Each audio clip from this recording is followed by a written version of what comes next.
Hi, I'm Steve. And I'm Sandy, and we're two Tenderfoot tourists. Welcome to episode 87, the one about dumping on cruise ships. Obviously, with the name, it kind of leads into the discussion pretty well, considering what's been in the headlines lately. If you're not aware of what's going on, currently Carnival Cruise Lines is They're on the chopping block. They are really on the chopping block, being able to port in the U.S. There's a lot of cruise ships associated with Carnival, correct? Yes, actually, there is. So let's just give a quick rundown so people can actually know. I mean, people will know exactly what it is that we're going to be discussing today. I mean, like specifically, for instance, people are unaware that cruise ships actually dump waste in the ocean. Right. You know, when I heard about this deal with Carnival, I was livid. Right. I was like, that is disgusting. How dare them do that? But I didn't know that they all do it. And that's kind of what the episode's going to be about, is us discussing what is legal and illegal. What is it that Carnival Cruise Lines had done compared to the other cruise ships that are doing it supposedly legally? Right. And we also were hoping to inform you. Now, granted, we are not like professional like cruisers or anything like that. In fact, we're going to be taking our first cruise here in May. And we can't wait. But I think that we probably, as a society, need to be able to be mature enough to not pick up pitchforks and torches and storm the castle when we don't have all the information. Correct. I think following the crowd and the riots that are so angry about what the Carnival Cruise Lines did. I mean, I understand they broke some laws, but at the same time, get all the facts. We're not defending them. No. We're not saying, oh, come on, this is silly. We're saying before you condemn all cruising, yes, you need to get your facts.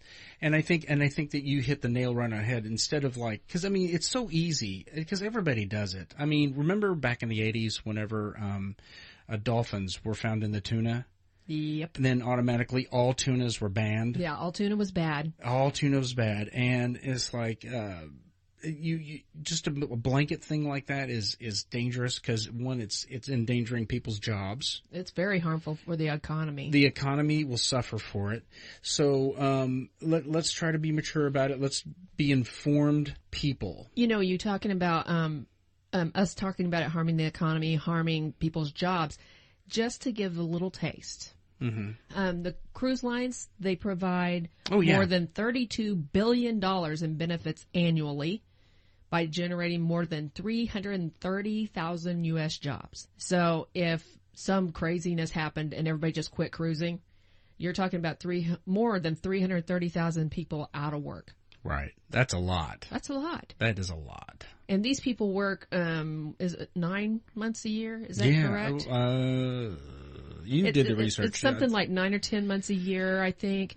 And they work about 70 hours a week. Yeah. For that whole time. Right. They work their tails off to try to make it your little dream vacation. Right. To say that, like going back on it, to say that all cruises is bad, with anything out there, you're going to find something bad. Television, as neutral as that can actually be considered, it does bad things. It like bad press, bad media, that is. Right. False reporting, things like that. It's been very harmful. But on the other hand, it's been very educational. It's been very nice. It's a good thing for pastime, for pleasure. But cruise lines, they help people vacation affordably. This is a great thing. It when done right. When done properly and legally. Yes, I agree. Now, it has been brought to our attention, and it's been going on for some time, but this is the first we've actually started talking about it. Carnival Cruise Line is been under like some probation since 2016 or 17. During that time, they were on probation because of the fact that they were dumping sewage, bilge water, oil, right, in an illegal way. In fact, they were even during their probation, they were hiding the fact that they were still doing it. Right. So let's talk about the regulations. Yeah. It's really been confusing to me to try to look that up because, first of all, it's different in U.S. waters compared to European waters. So we're just going to talk about U.S. waters for the most part. Which make it simple. Yeah. And that is the places that they're getting in trouble for in the first place anyway, so we might as well stick there. Exactly. I mean... Although I say that in the Bahamas I just saw an article, yeah. Right, but still, we're going to talk about it because the United States is talking about banning them. So right. That's what we're going to address. So most waste is banned from being dumped within 3 nautical miles and that's of land. Gray water, is that right? Well, actually, and this will probably gross people out. It did me. The sewage thing is really freaky for me, but what this says is that within the 3 nautical miles of land, they can dump treated sewage. It has to be adequately processed. Adequately processed, yes. Right? It cannot be raw sewage. But past that 3 nautical mile mark, they can dump raw sewage. Yeah. That's so gross. Now, I've actually went on YouTube, and you have these people that are on the back of the boat, and you can actually see it streaming out of the back. No. Yeah. No. Yeah. Oh. Yeah. So let's talk about bed bugs. The beautiful colors. The beautiful colors. Okay, and also, what about bilge water? Bilge water was another one that Carnival Cruise Lines was being accused of dumping. Let's see. Oh, by the way, solid waste, like garbage, 12 nautical miles. Okay, solid waste. If you get out past the 12 nautical mile mark, they can just dump garbage out there. Now, they do have some limitations. Okay. For instance, plastic is a big no-no. Yeah. Yeah, that's like a no-no no matter what, no matter where you're at. And so that's weird. Yeah, but and what's interesting about that is the fact that there are some cruise lines actually going to less disposable containers. You know, because typically when you do catering, you have the ones that they wash and keep, because then they just have what you were calling the gray water. Yeah. To get rid of, and they don't have to worry about all the garbage from that. And then have stuff that does have to be thrown out that is like aluminum and stuff like that. They're compacting it and recycling. Oh, okay. Not all of them, but some of them are. So they say that, okay, we are doing as much biodegradable stuff as possible and reusable, like containers and things like that. So it's not a lot of disposable stuff. It's stuff that they were reusable. Trying to do that. And you and I, in that process, we're thinking to ourselves, it's like, you see a trash truck run in front of the house, and it stuffs blocks city worth of trash, and it compacts it all in there. Why don't cruise ships actually have that and just take it out and throw it away when you get to port? Well, I don't know, and that was something you and I discussed. One of the things that popped into my head is that if they're waiting till they get all the way back, so that they're dumping it in the United States garbage, it could stink. Yeah. That's a lot of stink. That is a lot of stink. So let's dump it in the ocean. Well, you know how I feel about that. But anyway, if they do it in port, at some of their ports, they probably would get charged a hefty sum to get it removed. You know, you're probably right. So I bet that's why they're doing it. Especially if they're making as much money off of just people cruising and stuff like that. I mean, they probably try to cut corners as much as possible. I'm going way off in right field here, left field, whichever one you want to call it. Right, it's okay. We're movie junkies, and we love our superhero movies, and we saw Aquaman recently. Oh yeah. And I was kind of confused. I mean, I knew there was a lot of garbage that goes into the on the beaches and in the water. I figured there were jerks out there riding in their sailboats and stuff that would throw stuff overboard. But I had no idea. So now that makes more sense to me. In the beginning, when this is not a spoiler, it's just a simple thing. Okay. But when the Atlanteans give back all the trash. I don't remember that. Oh, you'll have to look. I've seen it twice. Okay. I like him. Oh, man's awesome.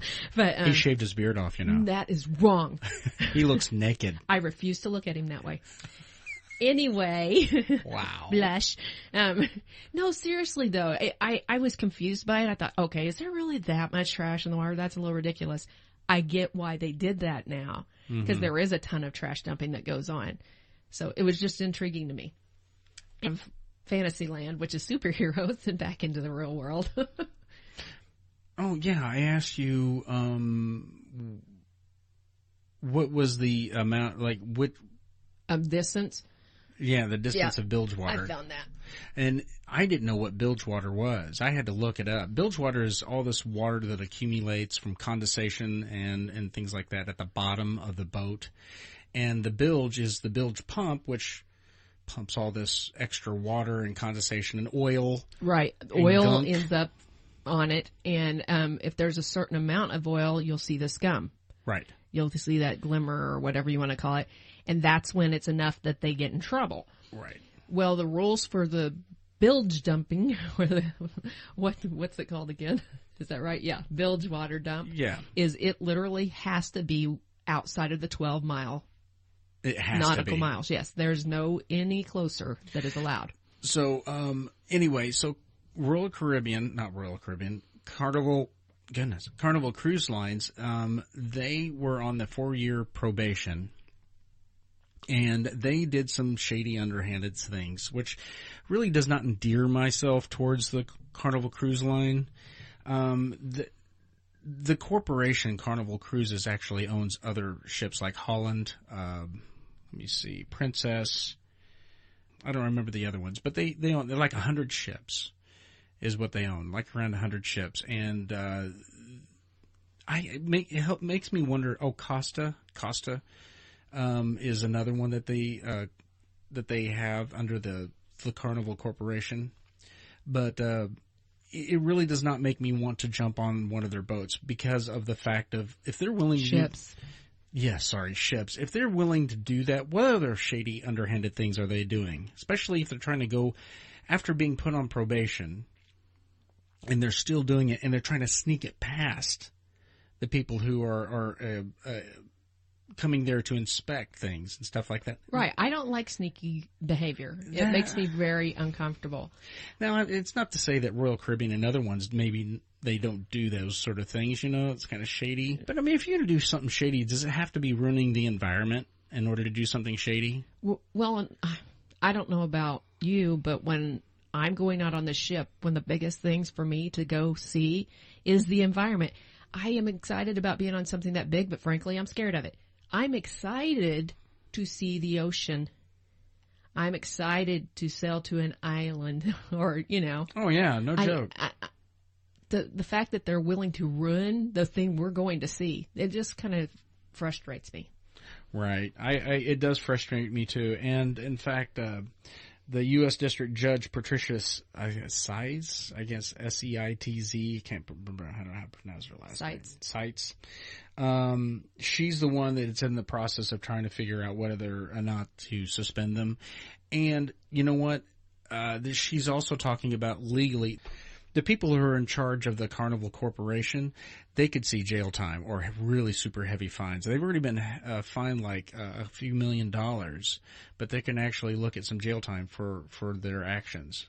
So they said that they were trying to bribe the Coast Guard in order to keep quiet. And I know you're going like, that is really underhanded.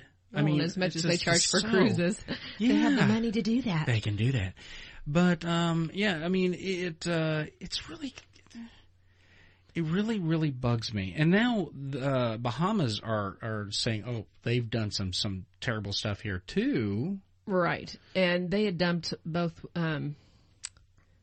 the bilge and food waste. Food waste, yes. Yeah, in the Half Moon Cay. And you're sitting there going, okay, they're in trouble for dumping both, so that means they were within the 3 miles. Yeah, see the ship there, and that's disgusting. That is disgusting, and right there on that shore, I'm seeing a picture of it now. And the Half Moon Cay is actually a place a beach specifically for tourists. Right. So you're swimming in water and walking on a beach with pollutants because of these people that are being too lazy to get their ship out away from things to dump. Yep. Now, I'm going to post this article in the description. Okay, this article came out the 25th of April. And so, I mean, it's really fresh. and I'm going to post in the description. The reason why I'm going to do that is because also there's a link in there to see a spreadsheet of the, how many, what did I say, 200 some odd infractions that had supposedly, let me look that up. While you're looking that up, I want to tell you something. This little article, and I'm just reading this off of Wikipedia, guys. I know Wikipedia isn't 100%, but it's a little informative. 800 indictments. Wow. Well, it says here that we were talking about Royal Caribbean and another cruise line were doing the thing where they were trying not to use so much disposable stuff. Yeah. So that they could reuse and recycle, right? Right. Well, one of the other cruise lines that was doing that was Princess Cruises, which you said is part of Carnival. Mm-hmm. And then later on in the same article, I read that, where did it go? Come on, here we go. Okay. Carnival Corporation is one example of a cruise liner that is currently pursuing cleaner energies. The company has agreed to partner with Shell and utilize liquefied natural gas. Now, liquefied natural gas is supposed to not have the issue of the oil. Oh, okay. I didn't know that. This is what I'm understanding. Okay. But it made me chuckle because I'm sitting here going, they're praising two different parts of Carnival there, and they're the two of the things they're in trouble for. Yeah. It's just so frustrating. That is very frustrating. By the way, I found a little, this is what this article says. In the 205-page report, the Monitor flagged more than 800 incidents of Carnival Corporation operating ships globally. The Miami Herald reviewed each of those, finding 19 were for illegal burning heavy fuel oils in protected areas, and more than 150 were the result of items like furniture accidentally going overboard. Sounds like they were having a really good time on that ship. Yeah. Maybe too good. I started to say, partay. Yeah, and other violations include incorrect logs, missing records, and broken machinery parts. To introduce a little levity to the podcast, we again bring to you words of wisdom from You Know You've Reached Middle Age If. When you ask a travel agent about going on a cruise. Hey. I don't think that is considered middle age. That doesn't fit. No. No. That's okay. Who thought of this one? I found it on the internet. The internet's never wrong, right? Yeah. Is it Wikipedia? I don't know. I'll go in and I'll give them their answer. Nice. It does not look good for Carnival. And I really, okay, you and I will agree to this. It's like someone needs to see jail time for that, because there was environmental records. It was also environmental regulations being impeded upon. They were being violated, that is. And then on top of that, what kind of safety are you showing the people that are like buying a cruise there? There's not a lot of safety there. You're risking people getting sick, right? You're hurting the environment. It's just being very real irresponsible and just and I would think greedy, if you ask me. In the end, where they're dumping, where it washes ashore, they're going to hurt the economy because people are going to quit coming. I remember we went down to Orange Beach our first time, and it was perfectly clean, beautiful beach. It's gorgeous. And by the way, still our favorite place. Mm-hmm. Hands down. But we did go again. And when we went, it was right after there had been a hurricane down from us. Yeah, was it Hurricane Michael? Tropical storms and everything. It may have been, but it really washed some things ashore. It really did. And the beach was kind of dirty. It wasn't ridiculous. I've seen worse. Oh, yeah. And I remember us looking at it going, but that's not how it looked before. Yeah. And then we went back and it looked the same as it did the first time. It was just the weather washing all that junk in. Right. It can destroy a person's opinion of that area, and they might not come back. I think they could really hurt the economy of that area. Just because of the fact that they're messing up the environment. Yep. They're not keeping it clean. And it's going to cost to clean it up. Yeah. Lots of money to get it cleaned up. I'm not a tree hugger.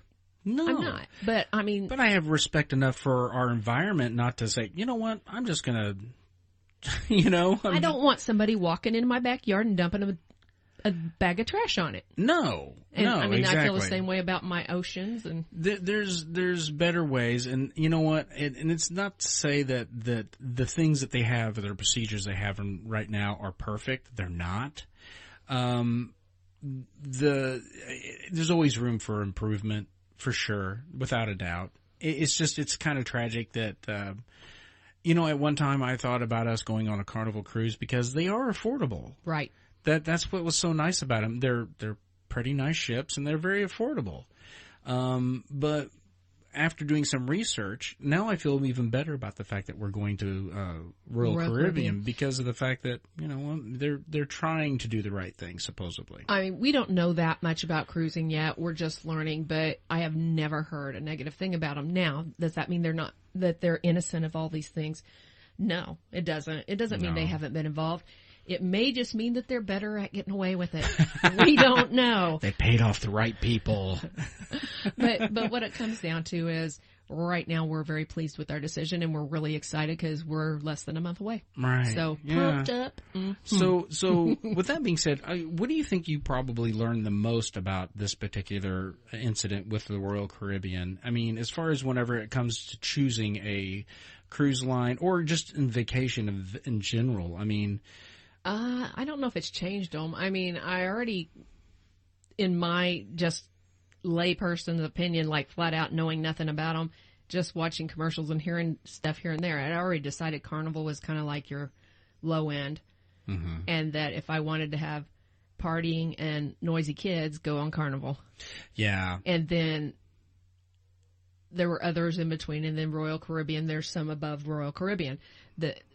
That's what I had seen. So I had already thought Royal Caribbean was a good way to go, and I think I heard I can't even talk. Norwegian was good also. But like I said, I know nothing. So it really didn't affect me that much other than I knew that I really didn't want us to go on Carnival. And Carnival's going to hate us if they ever listen to us. But yeah, we make such a big difference. Hey, if we're ever big enough that it matters, Carnival, prove us wrong. That's all I'm going to say. You know what? When it comes to Haha, you can't talk either. When it comes to Carnival cruises right now, they have everywhere to go, nowhere to go but up now. Do you know what I mean? That would be a very interesting story to hear them come back and say, you know what, we see the error in our ways. Here's our examples. This is what we're doing. We're actually going beyond what is expected. Well, and let's just face it. I mean, if they don't get banned, all they have to do to earn the love back is keep their nose clean for a little while and drop their prices slightly. Yeah. All they have to do is just inch those prices down just enough that people go, ooh, did you see how cheap that is? Yeah. Well, let's go ahead and go with Carnival. And they're going to get their people, even if they do lose a few through this. I agree. Now, here in just the last 5-10 years, Carnival Cruises, they've actually started to build their own ships. For the longest time, what they did, because we were watching that little video about, everything you need to know about a cruise line, and some things you didn't know.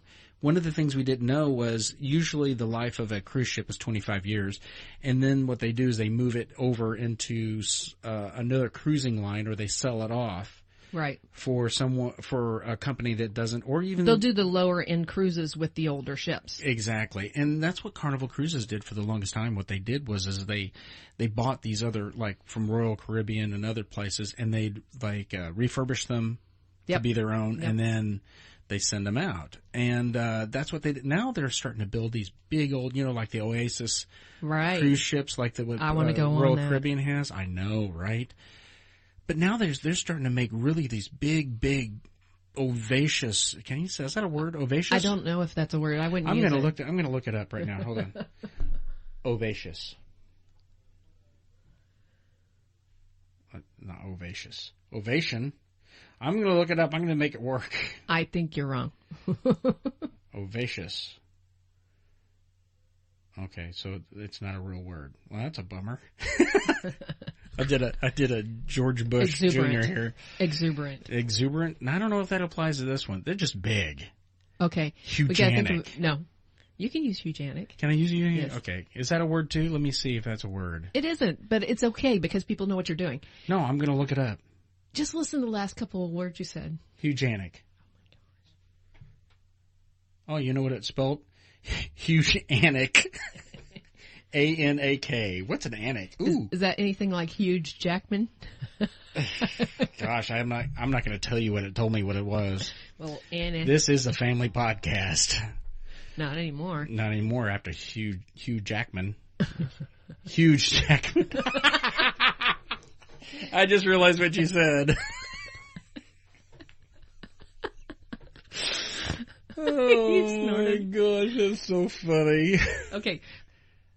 I don't even remember what I said. Oh, they're starting to make these ships like Hugenic, and the amenities are just like bam, really nice, you know.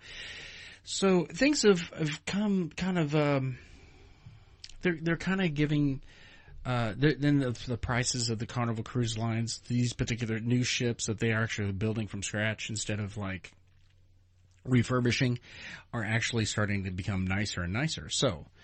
With that being said, Carnival Cruises, give it a few more years, maybe a decade, and see where they're at. If they survive this, exactly. If they're not banned, and I really don't see them being gone forever.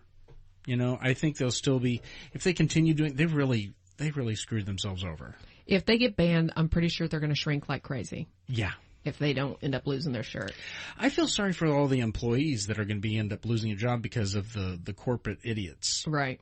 So make a long story short, the fact that to be knowledgeable before you go on some sort of cruise and also to look at it in an aspect that doesn't, don't follow the masses in a riot and then wonder why you're rioting. Either direction. Don't jump on board because everybody says how great it is without researching it, and don't jump on board, as you say, rioting. Right. Because everybody's angry.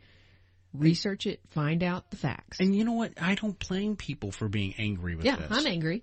I'm not happy about this at all. I'm kind of thoroughly grossed out, too, knowing how much filth is in the ocean, but... Yeah. But I am thankful that the rules at least are trying to keep them way offshore, and by the time they do wash towards the land, it's been diluted and stuff. Well, I was going to say, okay, the thing is, what was the reason why I would not swim in lakes? Poop.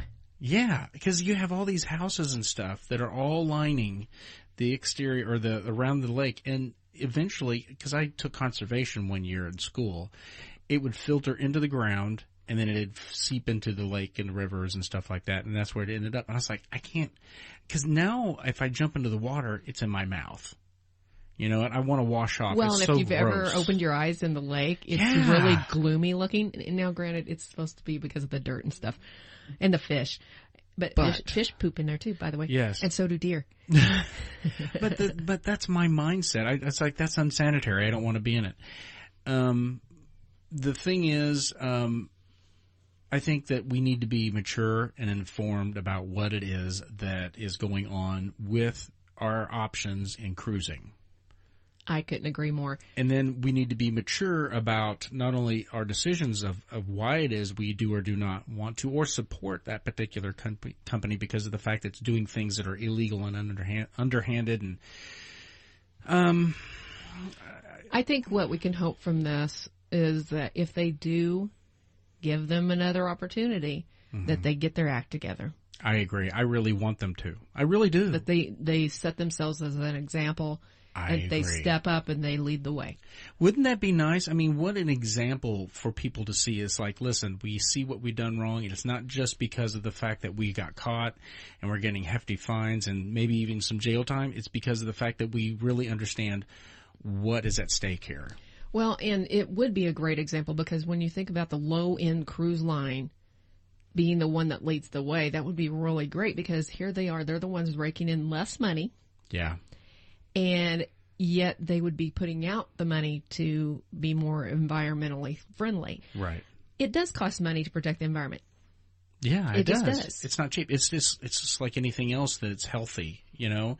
Health food is never cheap. Yeah, we've said for over a year that we were going to get more fit again and lose weight, and I'm finally on track, and it's really stinking expensive to be on track. It's crazy. I spent $2.30 on a nice protein drink for you. Yeah.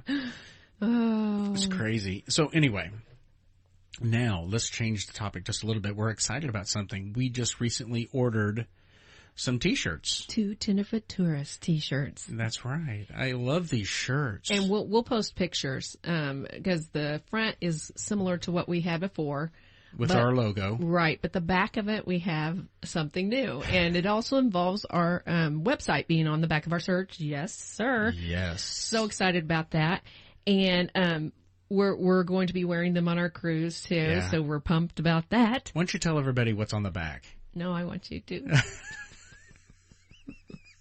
Okay, so we struggled trying to figure out what to put on the back. We saw this and we knew exactly what it is that we wanted to, what? We can't be normal or boring. No, you know what? I'm just going to let people go to Instagram and Facebook and see for themselves what's on the back. Yeah. Just go check it out. And I've already been wearing my shirt. You know, I had shoulder surgery. I have to go to physical therapy. So yeah. I got the shirt yesterday, washed it, and wore it today to physical therapy. Right. You know what? And you had people talk about it, didn't you? I did. I already did. And I already have a nice lady that says she's going to try out our podcast. I'm really excited about that. And you can too. Have your shirt, and you can actually maybe wear it around and tell people about our podcast. You don't have to have a T-shirt in order to tell people about our podcast either. That's the wonderful thing. Although these are nice shirts. Just write our website on duct tape and put it on your shirt. Oh my gosh, it's a poor man T-shirt. Yes. Start a trend. So, eventually we would like to make these shirts available to our listeners. And then that way, you can support the podcast. We enjoy doing this podcast so much, and it's because of you listeners out there that we continue to keep doing it. And also on top of that, I think that, what makes this podcast so special is because we get to share it together. I like just being with you. It's so sweet and romantic. And you know what? Being in the age that we are right now, it really is kind of nice, though. We can have that kind of time together. That's right. That's right. This was a really, really, really good episode, even though it was a negative topic. I agree. Once in a while you just talk about things because that's what's in the news, and it's a good topic to discuss. Well, and on top of that, I don't think that, usually our podcast tries to keep positive. Right. But if there's something negative I think I would want to know something negative. Yeah, I get what you're saying. I want to know the negative aspects of anything out there that could possibly, make an informed decision, is all I'm trying to say. Anytime I try something new that's going to cost me money, I usually ask people that have experienced it already, okay, tell me the worst things about it. Yeah. And then I'll say, okay, tell me the best things about it. Right. Because I want to know what to expect negatively and positively so that I don't get any bad surprises. It's kind of like whenever you say, okay, I have good news and I have bad news. Which one do you want first? I go, always give me the bad news first. Give me the bad news, and then, you know what, the good outweighs the bad usually. Unless somebody comes and says, oh, well, the bad news is there is no good news. Then you're in trouble. Yeah. Okay, so thank you so much, everyone, for listening to episode number 87, the one about dumping on cruise ships. 2 Tenderfoot Tourists is a weekly family-friendly podcast that's biodegradable, too, by the way. Oh, thank you. If you like what you hear, be sure to subscribe to Podbean, Apple Podcasts, Google Play, Stitcher, TuneIn, and Spotify, just to name a few. To get in touch with us and chat about this podcast or even your travel experiences, simply email us at tenderfoottourists@gmail.com or follow us on Facebook and Instagram. Keep those suggestions coming. Maybe you'll give us our best episode of 2019. I'm Steve. And I'm Sandy. Until next time, stay tender.